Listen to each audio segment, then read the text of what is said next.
আসসালামু আলাইকুম সুপ্রিয় শিক্ষার্থীবৃন্দ, যারা এবার 18তম প্রভাষক শিক্ষক নিবন্ধন পরীক্ষা দিতে যাচ্ছেন, তাদের রাষ্ট্রবিজ্ঞান বিষয়ে আমি 17তম প্রভাষক শিক্ষক নিবন্ধন পরীক্ষা প্রশ্নটা তুলে ধরতেছি, যেন ওই প্রশ্নের সাথে আপনারা তুলনা করে পরবর্তী 18তম শিক্ষক নিবন্ধন পরীক্ষার প্রশ্নটি পড়তে পারেন। এবং পাশাপাশি 16তম শিক্ষক নিবন্ধন যে পরীক্ষার প্রশ্নটা সেটাও আমি তুলে ধরছি। 17তম শিক্ষক নিবন্ধন পরীক্ষার প্রশ্নটা যদি আপনারা পড়েন, তাহলে আপনারা 60+ মার্ক আপনারা পেতে পারেন।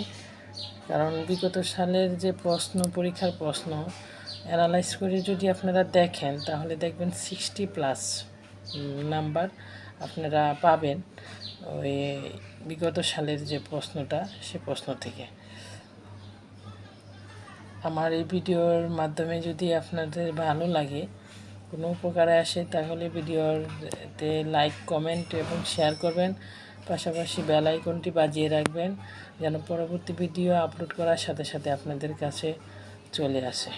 আসসালামু আলাইকুম।